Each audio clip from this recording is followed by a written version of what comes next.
This week, I've got Scott Tannen, the founder and CEO of Boll Branch, on the show. Scott is a really, really lovely guy that I met in the mid 2000s when he was the global director of interactive for Wrigley's.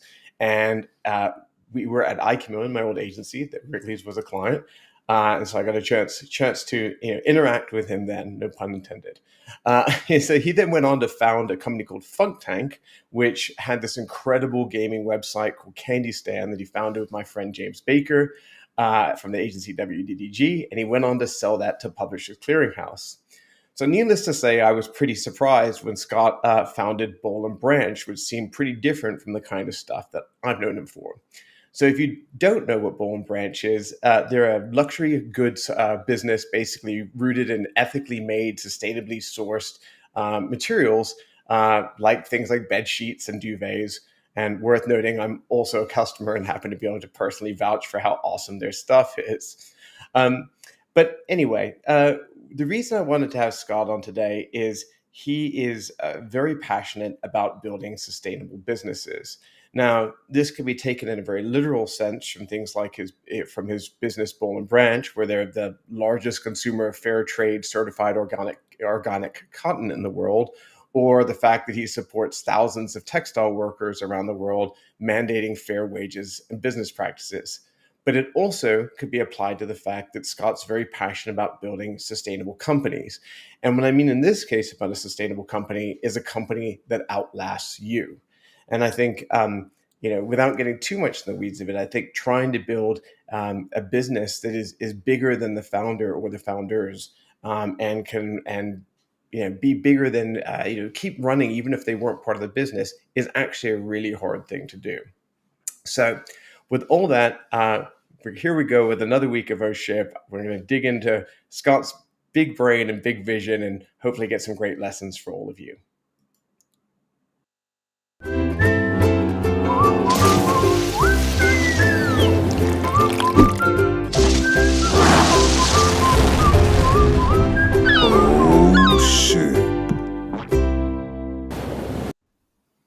Scott, welcome to the show. How are you? Thank you so much, Freddie. It is great to see your shining face. It's been a long time. Literally, it's more of a shining head than a shining face these days. But you knew me when you first knew me when I still had that great hair I'd kill for today. Yeah, and we both have a few grays. Listen, time doesn't stop. But no, I'm glad to be here. Thanks for having me.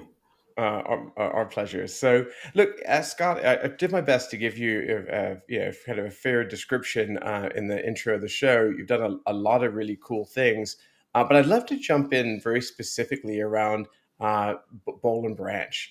I mentioned that it kind of surprised me because I thought of you more like gaming and all this cool interactive stuff, and then here you come out with this kind of very real product. And so, can you tell us a little bit, I want to hear like real origin story stuff, like from the first thought to how you kind of brought a business like this to life? Yeah, it's funny because I have such distinct parts of my life, right? I have the CPG part of my life where I first met you, and then obviously knew you through the gaming and the Funtank part of my life, and here I am at Boll Branch, and now 8.5 years since we've launched and really been working on this close to a decade at this point. Wow. It's such a part of my identity. And so very few people know anything about where I came from and how ridiculous it is that I would risk my entire family's well-being on home textiles. But the truth of the matter, and it does go back a little bit to Funtank. Funtank was a great experience for me in that it was my first startup. Who's built a lot of companies. The benefit of your first company is you make a ton of mistakes, and you get a few things right. And if you're honest with yourself, at some point you can start to identify, okay, these are the mistakes I made. These are the things I did right. How do I do more of the right things and less of the dumb things? And so, but what I missed in my days at Funtank, as much as I loved gaming, was I missed the idea of a physical product. I loved the notion of working on Oreo cookies and on a promotion, right? And then seeing it on an end cap display when I walked through the grocery store. And so I had this in my head after after selling Funtank, and I mean, not to get too personal, but I know there's been things in your life that have molded where you end up, and in my life, within a month of selling Funtank, which is this great personal achievement, you build a business that's worth something to somebody else. My mom gets diagnosed with pancreatic cancer, right? Rough kind of situation of extremes in your life, and you very quickly realize, or you maybe you always realize, but it's reinforced to you, the things that are important Mm. to you. And so at that point, I realized I didn't want to stay with Publishers Clearinghouse. It's not a business of sort of sweepstakes and promotions and things that without a physical product that I had much passion for. So I worked with them to set up a long range plan for Funtank. It's still been a great acquisition for them, and they were incredibly gracious in letting me sort of go and do my own thing and take care of my mom and all of those things. But so I came back to the fact and I said, well, gosh, what I learned at Funtank was that online games, casual games, mobile games is really it's just customer acquisition arbitrage. That's all it is, right? It's scaling penny profits into a business. Mm. So what if I could think about this sort of idea of physical goods where, the margins may not be quite as good as a technology product, but the total dollars you're playing with are significant. And, knowing that my competitors in the gaming space were hiring economists out of Columbia and places like that, and I had partners like James Baker, who, is smartest on his worst day than I am on my best, that I was like, this could be easy, right? Macy's is big and they're sophisticated, but they may not be as scrappy. And so what if I could create a brand in any space and a product that I can sell? I think I'm pretty good at branding. I'm good at marketing. I've got lots of friends that can make cool logos. Like, let's just private label something and scale a business. So I had a ton of business ideas within my delusion that I was Within my pursuing. delusion. Yeah, it Sorry, was. I mean, word of the trust day. me, like it is amazing. It is amazing when you talk to yourself a lot, how much you can convince yourself of your potential greatness. And so, what was really, really funny about, to cut a long story short, you know, I, law of simultaneous invention, right? At the same time, you've got folks like Warby Parker and Bonobos and going into market and saying, we're gonna basically wholesale our product to a customer, and we're gonna get really good at customer acquisition arbitrage. I thought I was the only one thinking the same thing. And Casper, a lot of brands like that. And so at some point during this process, we were redoing our own master bedroom, and I was consulting, but I wasn't really working, and I was really just trying to explore for ideas. And Missy came home one day and she was like, "Oh, I'm having the hardest time picking out sheets." I was like, "What?" And she's like, "Yeah, I went to Bloomingdale's and they were like $400 a set.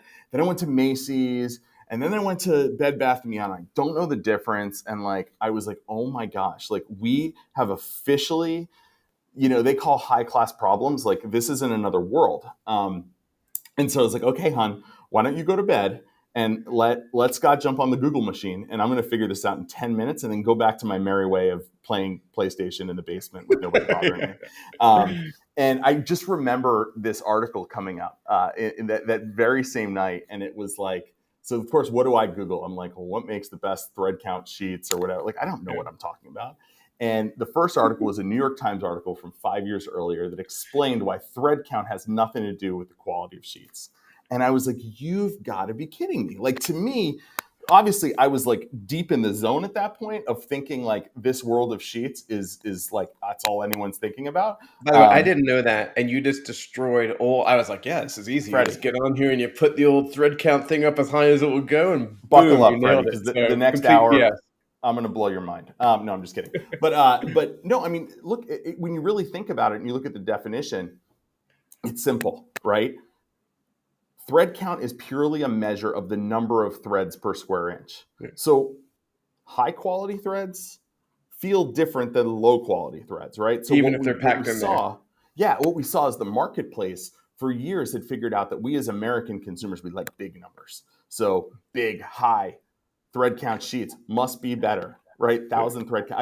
I can, We're simple walk. animals, Scott. Yeah, Don't hate. we are, we're simple animals, and day by day, Freddie, I'm trying to make us sophisticated through the eyes of bed sheets. But it just occurred to me at that point. It was like, wow, here's something that everybody knows about a category. There's really no brand in the category, so to speak. And the entire space is built on one myth. And as I dug deeper and deeper, all in one night, I said to Missy in the morning, I'm like, we need to start a bed, or I actually, at the time it was, I need to start a bed sheets company. And she's like, okay, honey, like, and she saw that as You're an like, no, I'm end. gonna go finish kicking us in God of War, and then I'm Yeah, gonna come back and she we're gonna did. do She this. honestly saw my getting excited about an idea as a means to the end of getting me off the couch during the day, because that's my natural state. Is yours? I know. Don't hide behind your farm in North Carolina. But so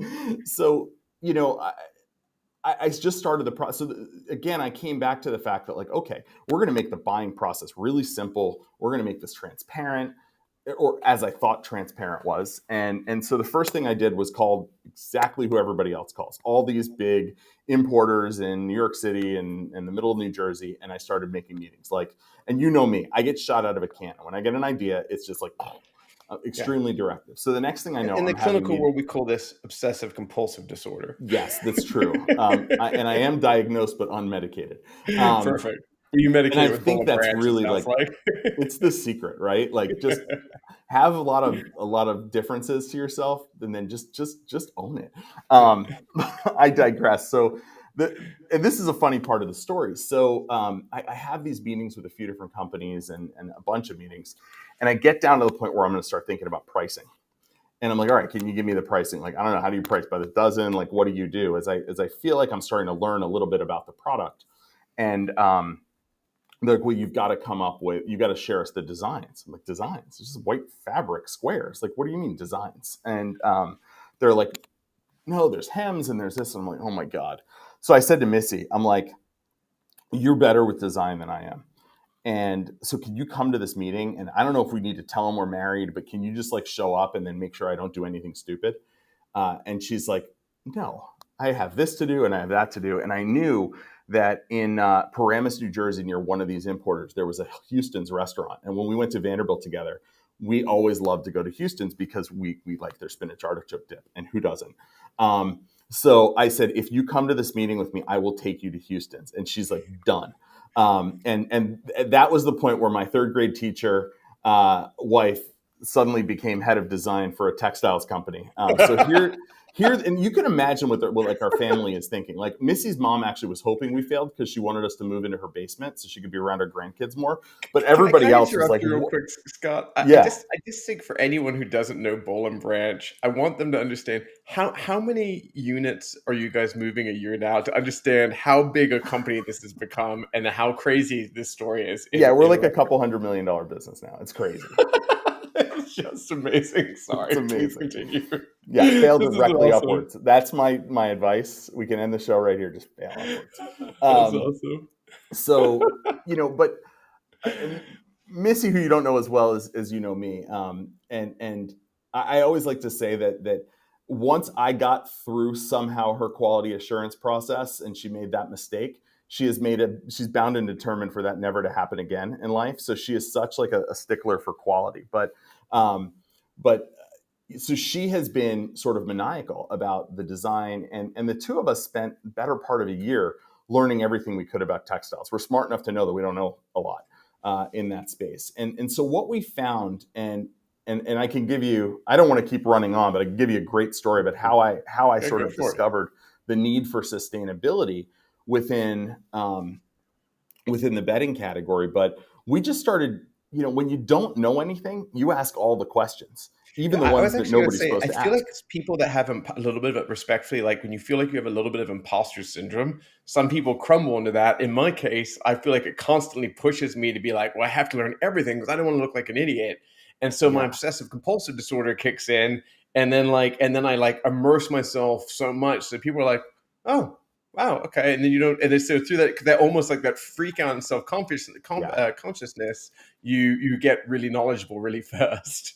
What's amazing is you start asking some really, really stupidly obvious questions Yeah. that defy the status quo and the sort of, generally accepted unspoken rules of the game in any category. And like, people look at you like you have seven heads. For me, I can remember that question being, I was at one textile company, which actually supplies one of the other biggest direct to consumer brands. So I'm not going to share who it is, just because I don't want that kind of fight. But if you push me, I will.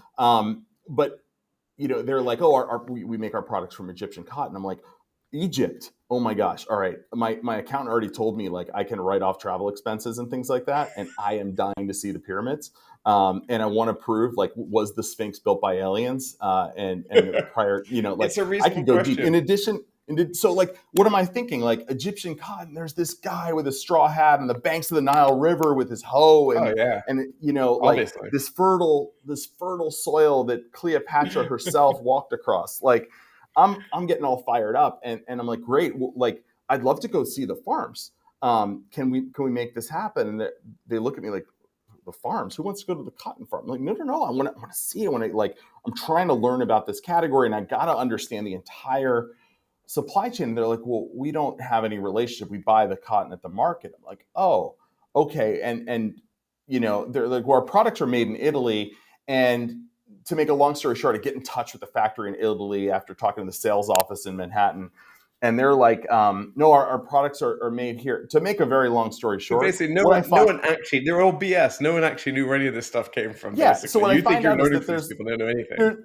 what they're doing, and this manufacturer is selling some of the highest end from a price standpoint luxury bedding in the world. They are affixing a label that says made in Italy in Italy. That's it. The products are actually made in China, and the cotton farm that's growing Egyptian cotton is on the grounds of this factory in China, where the labor standards are horrific. And again, I'm That's like, wild. thread count was one thing. I'm like, everywhere I turn in this category, it is like, how much can we take advantage of the fact that while it's a category that everybody participates in, nobody knows anything about it. And it literally takes Missy and I, who also know nothing about it, but are just asking questions. We went from a period of like, how do we figure out how to make this product, to being like, how do we figure out what the hell's going on here? And that was almost a bigger. I wasn't sure, honestly, Freddie, was I writing a book, or was I starting a Because business it here? just felt like Because, such a revelation. You're like, this whole, a huge chunks of the industry felt like it was basically, I yeah, don't using the word of fraud, but not real. yeah, it's Yeah. certainly, I mean, there were a lot of fraudulent aspects of it, or at best, it was pretty darn opaque. Um, Hmm. and there were a lot of people. What kept getting me was like, there are a lot of people playing in this category, from consumers to makers to brands to manufacturers to whatnot, and nobody Hmm. seems to be asking these questions. Why? Right? Nobody No. seems to be cracking that and trying to figure it out why. And that either would make us, okay, we might be onto something here, because if given the knowledge, right, when you walk into a marketplace and you say nobody's an educated consumer, then people are going to make whatever seems to be the simplest decision. But we started to come up with a standpoint of, what if we can actually completely reinvent how this product is made? If we can then create a base of educated consumers, we have the opportunity to become the default choice in this category. Yeah. And so it's not often that you look at an opportunity and say, holy cow, this is big. This is really, Yeah. really big. And that's kind of where we ended up. There's some very big bowls being presented here, frankly, to come in and be like, we've never really done any of this before, but we think this is rubbish, so we're just gonna fix it. You guys don't mind, do you? Yeah, exactly. Like, well, what was funny is, right, you talk to, again, like, everybody knows people like one, two, three steps of Kevin Bacon away from like a different category, right? So it's like, oh, you're thinking about textiles, like, Scott, you should talk to this person. They've been and they're like, first thing, you're like, you're talking about organic cotton, Scott. We tried that in 2008. Consumers didn't want it. Nobody wants organic cotton. Like, why would you make it so hard on yourself, right? And like, you get a lot of that like dismissive stuff, and I'm just like, you know, what? like really? Because again, all I am at that point is a highly motivated consumer, right? I'm no longer searching the market for what I want to buy, because I'm pretty much convinced it's not there. So at this point, I think I need to go out and make it. Wow. Hey, really quickly, Scott, I want to just highlight this comment from Rasha Alamar, who says, I'm so happy you're mentioning this. There's so much misinformation and greenwashing using keywords that sound good, but the reality is very different. So very wise. Rasha, thanks for commenting. Just anyone who's in chat, whether you're tuned in through YouTube or LinkedIn or Facebook or any other platforms we use, feel free to ask questions and we'll do our best to address them. But thank you again for watching. Sorry, Scott. Back to where you were. So, yeah, I don't tell remember me, where I was. how do we at this point? You're now making a transition to basically ethically sourcing your materials. We talked earlier about like the fair trade cotton. Like, so I Mhm. think how does this whole part start? Because it sounds like you're just thinking about it, but this is a pretty big jump from what you've learned about, and it's not something you've done historically. So. I'd love to see how this evolves. Well, it started with us, right? Like, okay, if you're starting from scratch, and I think this is I don't know if you call it the entrepreneur's dilemma or whatever it is, but anything that a true entrepreneur is doing, and again, Freddie, I don't think there's anybody better than you that understands this. A big part of what you're trying to do is you look out at opportunity and you say, I don't care how it's been done. This is how I think it needs to be done. Right. And when you reach the point that you're replicating something else that exists, you abandon it because it no longer sort of holds water. Missy and I were realizing, okay, look, we have 3 daughters that are going to watch our every move. And it sounds crazy to say that, but they're teenagers now and their lives have been completely molded by being a part of Boll Branch. And I don't think so that's we wanted crazy. to feel Makes perfect really sense. proud. Right. We want to feel really proud of the decisions we make. And more importantly, once you learn something and know something, if you ignore it, you're just an asshole. Like that's the truth, right? Like Totally if you true. start understanding that the life expectancy of a cotton farmer, conventional cotton farmer in India is like 35, and an organic That's cotton great. farmer's life expectancy is significantly higher, and you choose to go the route of sourcing conventional cotton, what are you? Like, who are you at that point? Yeah, And so, at true. least to me, for my values, and maybe it's the notion of Act Two as an entrepreneur, you're a little bit more thoughtful in terms of how you look at things. But we decided to just take this approach and realizing what we really want isn't out there. And so it was a collection of reading. I remember reading an article in The Guardian about a cotton cooperative in India called Chetna. And Chetna was started by an NGO called Solidaridad, and what they were doing is working in parts of India, and for instance, Andhra Pradesh, where GMO seeds and genetically modified seeds are not legal. So they were helping rural communities find ways to generate cash and generate money and income. So they were teaching them to farm cotton, which could be a cash crop organically, but also work as a community, right? So you're going to be in charge of growing the food. We're going to be in the cotton. We're going to share things, and we're going to use this money in a community productive way. So we're going to make sure we've got clean water supplies. We're going to make sure we've got education, Mhm. because the goal of everybody in the world, I believe, if you have children, or even if you're just a member of society, is you want the next generation to do better than you did, right? Because that's why we think about global warming. That's why we think about challenges that are out there, that the impact will probably come after we're long gone, but you want to protect that and preserve that and present that. So anyway, cutting back to the chase here, there were some small brands, as we discovered, that were sort of playing in organic, but what we saw is they weren't really commercially viable. And I still believe to this day, there is not a consumer in the world that would prefer to sleep in a sustainable bed over a comfortable bed. So we Mhm. needed to kind of reinvent the way we looked at sustainability. And I think like brands like Patagonia in a different way do a really nice job of this, but we had to go out and create the best quality products we could. And the benefit was we discovered through Chetna a grade and quality of cotton that, when treated the way an organic cotton product should be, right? If you start with an organic crop and then you throw formaldehyde on it, which by the way is thrown on most sheets, awesome, not awesome. Did not know that. It's no longer organic, right? It's no longer healthy. It's no longer those sorts of things. So you might be Mhm. helping one group but not helping the other. And so we wanted to make sure end to end, what if we found every potential box we could check from a branding and marketing standpoint. Let's find every box we can possibly check to make the best product we can in the best way we can. What would happen? Is this even commercially viable? And what we found is by being able to architect our own supply chain, which took a lot of time. It starts with a cotton source. Then you find a spinner. Then you find a weaver. You find cut and sew, right? Keeping in mind, I never walked into any of these kinds of factories in my life. And like, I needed someone to tell me, oh, by the way, yeah, great. Congrats. You found a gin. How are you going to spin this into yarn? Oh, I guess I need a spinner. There must be a Wikipedia page for that. And so, well, I'm sensing a lot of Google University here. Yeah, for sure. Right. And by the way, total aside, like, I believe this should be open source. Anybody that wants to know how to do it, just call me. Right. We're all better if we're applying it in this way. So what we ended up having is this really differentiated end-to-end supply chain where Boll Branch was actually, and Boll Branch at the time of our first order wasn't even Boll Branch. It was just like, we had no name. It was just really Scott and Missy, and the hopes and fears of our friends and family of what would happen to us when we tried this. But we ended up with this supply chain and then a cost of goods that actually put us in a competitive space, because we think about middlemen between a factory and a customer, right? The middleman is it's the person that sells into retail or importer or whatever it is. But what you had is a lot of hands in everybody's pockets at every step of the way. And so we found that we were at a tremendous cost of goods advantage, and we had brought fair trade. We're the first company to bring fair trade into a textiles process. We said, look, we don't know.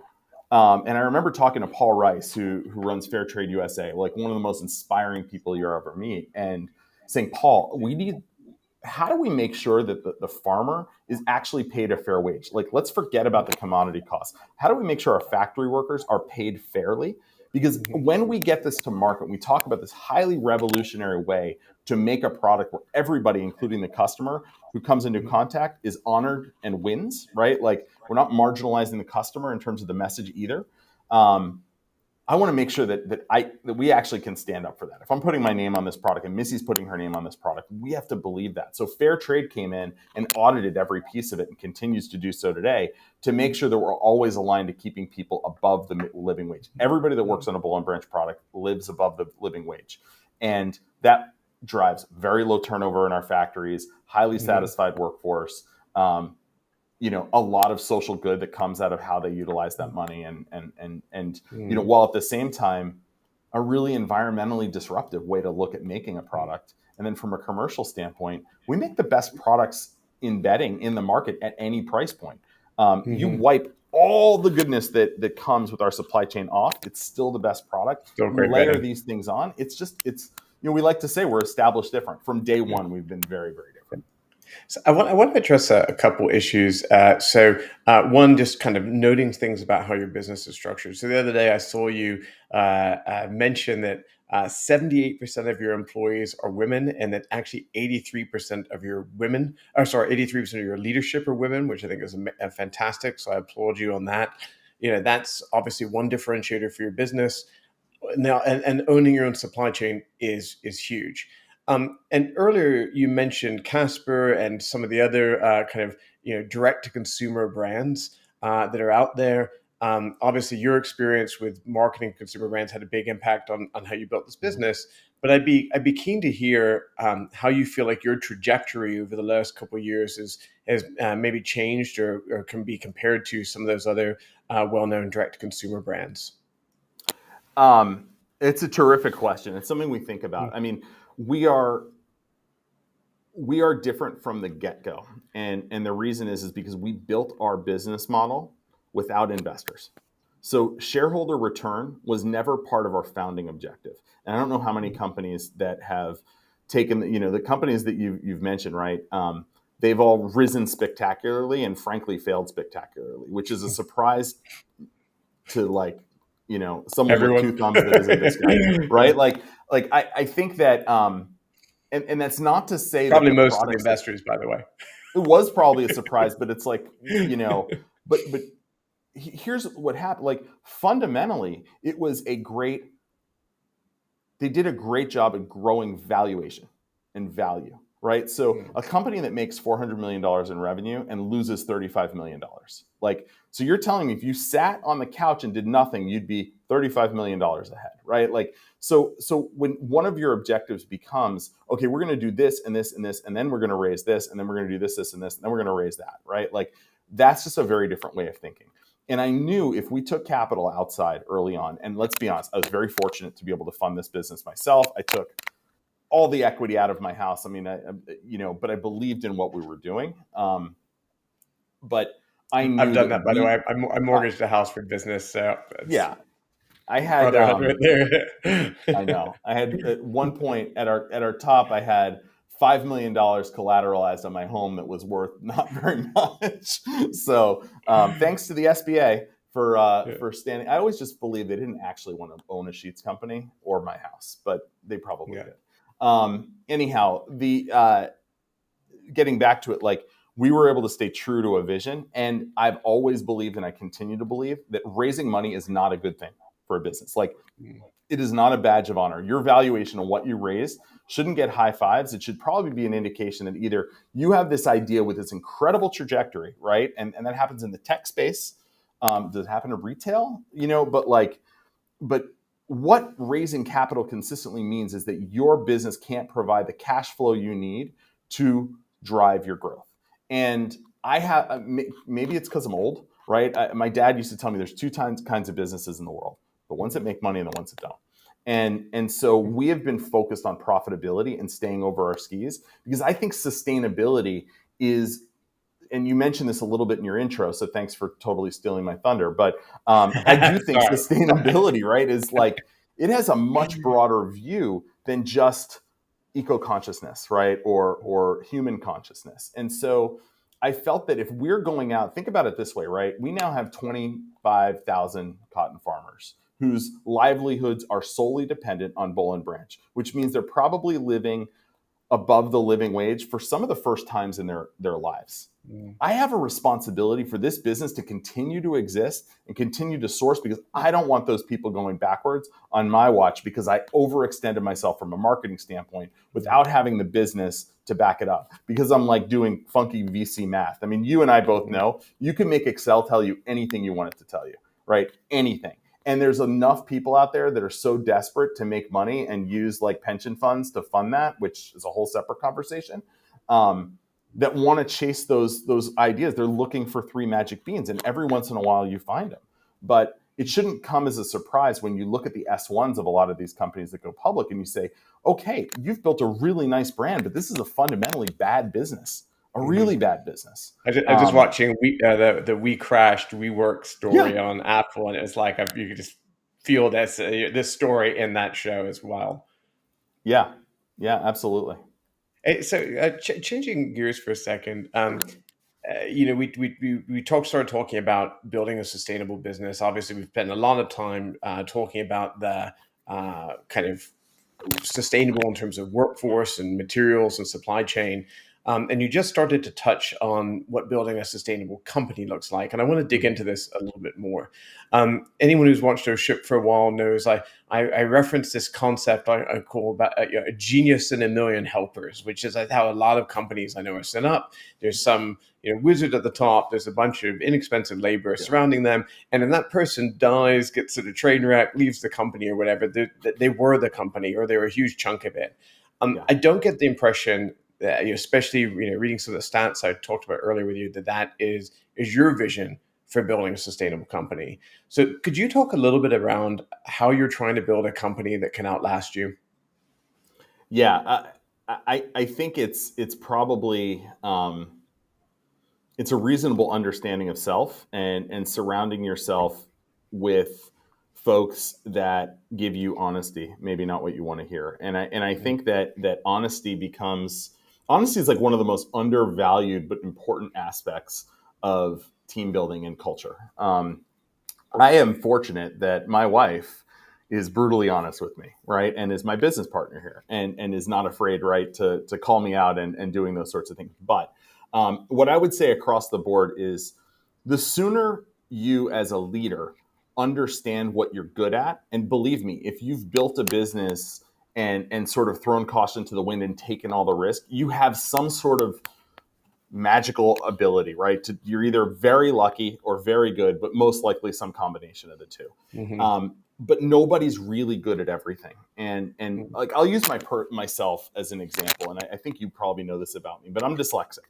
So I had the benefit of learning at a pretty young age that I wasn't perfect. There was something about me that was different. And therefore, I had to accept the fact that I was never going to be very good at geometry, right? I probably Mm-hmm. can't draw too well, or won't ever be able to draw too well. Unfortunately, I can't putt at all. Um, Although I'm actually weirdly good at mini golf, but that's like a Jersey Shore thing, so we'll keep that separate. But you learn these things at a young age, and so you don't walk into anything with sort of the Superman complex of I can do it Yeah. all, and nobody can do it better than me. Um, so now, if I take like a half a step away from that for a second, um, when you look at building a team and you have the right view, as a startup, you're doing everybody's job. I have a company of 150 incredible people now. And at one point, I kind of did all of their jobs, like in an incredibly poor way. And so if you look to bring in helpers to help you do that job, is a very different thing than saying, we need to get better at this. We need to get better at this and better than what I'm able to do. Or then, as you start building a team, saying, okay, we need this now set of experiences because our challenges here, here, and here are different than our challenges up here.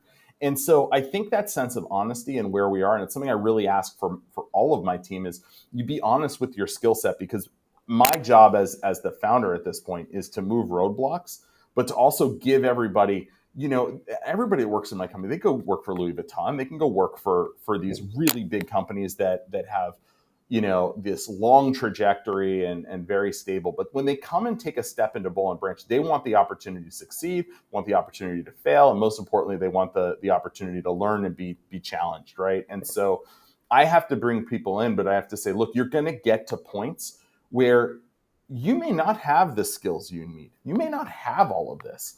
And you've got to be vulnerable enough with the organization to know that we're going to support you in that, because we're investing in you as the person, just like you're investing in us as a company and giving us the one asset you never get more of, which is time. And so we've had plenty of people that have decided for one reason or another, even to move on, right? Or many people that have said, you know what, I'd really benefit from more senior leadership in this space. Mm-hmm. I think it's some of the bravest things people can do. And when you have a junior person that takes a step back and says, Mm-hmm. I think I need a little bit more guidance in this area, that area, that's somebody you will bet heavy on the rest of your life, because there's a sense of honesty and understanding that you realize like you can do it. So when you watch like We Crashed and you watch some of these things where companies become proxies for founders, like, their own sort of personal PR mission and story, and there's so many more companies than you realize out there that do that, it does make you shake your head, because you say, gosh, you had such a brilliant idea that you got out of the gates and you had the guts to go do it, and your own ego got in the way. And so Boll and Branch would be don't tell my investors this, but look, Boll and Branch but it's the truth. Boll and Branch would be fine without me. I think that there's something that a founder brings to the table in terms of I would actually perspective. argue differently. I think your investors want to know that. You know what I mean? Oh, Like sure. that's a good company. They would I get think rid that of me before Missy, that's for sure. yeah. Hey, so now you People brought always Missy up. That liked her reminds much me of a better. question I wanted to ask you. So, excluding your wife, who clearly Yeah. has been giving you great sage-like guidance, even jumping down these crazy adventures with you, who do you think gives you the best advice out there? Where do you turn to for great advice, excluding Missy? Yeah, it's funny. I can't even put my finger on one person. I think anybody that knows me knows that I am probably one of the greatest advice seekers there is out there, because I That's a can be great thing, really man. transparent with the challenges we face. So I'll give you an example. A friend of mine who's a founder of another company, Tom Patterson, he's the founder of Tommy John. Talking to him yesterday about a specific challenge that I was looking at, just relative to the market and the economy and the customer pullback, and what's he seeing and how's he thinking about it strategically? How's he keeping his team motivated and engaged? How do we look at those sorts of things? Look, entrepreneurship is a team sport, full stop. It really is. And entrepreneurs have to, there's the like old book that says leadership is lonely. And I agree to that to a certain extent. But I think there's times where if you're willing to let your guard down, there is so much good information, and you can benefit from other people's rearview mirrors to such an extent. I mean, people ask me, we never had to raise money. We raised a lot of money from a private equity to really, do two things. The small investors we had early, I wanted to give them a payday, which was nice for them. And so now I only have one partner in El Catterton, and they're amazing. But, when I met Nick and Avik, who are the two partners that sit on our board now as part of Catterton, I recognized really early they have a rear view mirror that I've never had access to. They've seen so much. They have so much perspective. And when you sit in your echo chamber, as a startup, and you don't have a board and you don't have that sort of push, that's another case of like, I go to them all the time, and I'm not afraid to be vulnerable, to say, hey guys, this isn't working that well. And in some cases, here's how I think I'm going to solve it. Other cases, it's like, can you help me think about how to solve this? Or what, just tell me what to do. Like, I mean, and you have to be vulnerable and open to knowing that you don't know everything. And that means none of us are irreplaceable in any business. Everybody can be replaced. It's a pain in the neck to do so. And I hope I'm not replaced because I love what I do. Yeah. Hey, on a side note, by the way, El Catterton's an amazing investor. So I didn't realize that they were your only partner at this point. So well done there. You used a word twice in the last 2 minutes. Where you talked about looking in the rearview mirror. I have to ask this, or the show wouldn't be called Oh Ship. Can you think of a time in the last however long, whether it's just at Boll Branch or your entire entrepreneurial career, where you've had a moment where things kind of went wrong, and whether makes for a funny story now, or is a great learning lesson that you'd be willing to share? No pressure. Oh my gosh! I mean, how long do you have? Let me give you a couple really good ones. So, in our first year in business, where we did about $1.7 million in revenue, we accidentally added one too many zeros on a PO and ordered $1 million worth of cardboard boxes, which was awesome. That was one of the times I went back to the bank. I'm like, I need a little more cash, but the good news is I don't need boxes for the next 11 years. So that was great. This is another one. You'll appreciate this. So again, where I come from. I'm just visualizing, right? By the way, like half a dozen 18-wheelers kind of pulling up to the building, and you guys going, what are we going to do with all this stuff? Oh, wait, this is a great one. You're gonna appreciate this. So when we first launched, and you've gotten our product, so you know that we're really thoughtful about our packaging. It's beautiful. Your package is gorgeous. Yeah, absolutely. And so Missy designed this incredibly beautiful box. And again, you also know my background. So this is 2014. This is when we launched. Okay. Yeah. You're in basically, maybe a year and a half in. I'm like months. No, I'm pre-launch at this point. This is for our first PO. And again, my experience is like line marketing manager at a CPG company, and then I made video games for a while, which is exactly why it's a little bit bewildering that I'm in this spot right now. But so we've designed this box. It's great. We had our first PO of sheets show up, which was probably, a couple $100,000 of our own capital worth of sheets. So it was a pretty big order, and it showed up in like a third of a container and gets to our warehouse. We get a call from the port. Your boxes are in. Oh, great. We have 18 containers of boxes. Like 18 containers of boxes. Well, we didn't realize that you should actually make the boxes so they ship flat. So we basically shipped 18 containers worth of air, because it never occurred to Missy and I, and we didn't know anything about making packaging, that you might not want to have your boxes formed in Vietnam. You should have them with little sticky tabs and formed in. And it wasn't until that next year, Missy got me like a shirt from Vineyard Vines at the mall, and the gift box they gave her like came flat with sticky tabs. She's like, oh.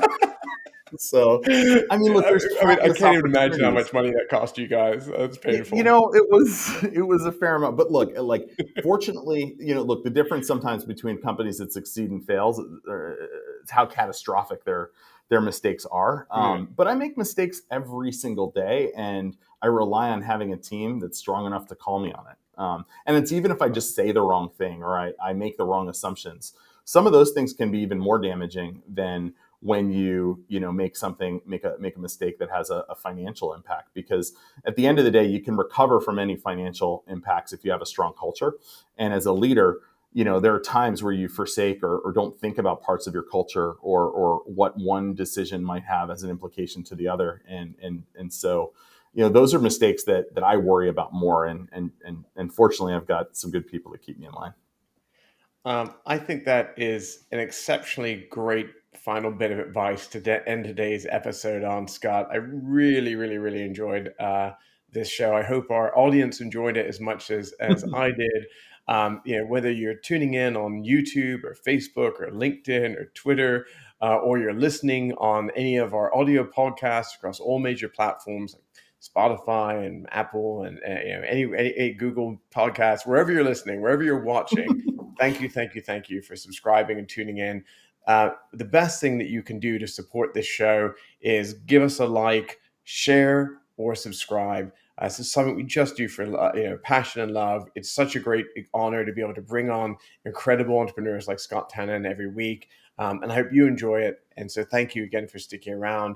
Scott, just final thoughts from you. Is there any other than bollandbranch.com, obviously, if they want to see your main company, but if is any place that people want to follow you personally, or any other shout outs that you want to give for people to take a look at? Sure. I mean, you can always find me on LinkedIn, reach out, especially if you have questions or I tend to post sometimes hot takes that are so hot I delete them quickly. But no, Twitter and LinkedIn is always great. And certainly if we can be any help to you at Boll Branch, we'd love to earn your business. But most importantly, Freddie, just awesome to catch up, and Super fun. I'm glad we saved the catch up for live on air, because it was good times. But That's great. Thanks to you, and thanks for everybody with all the great questions and comments. It makes me feel great. Amazing. Thank you again, and to the audience, thank you so much for tuning in today. We'll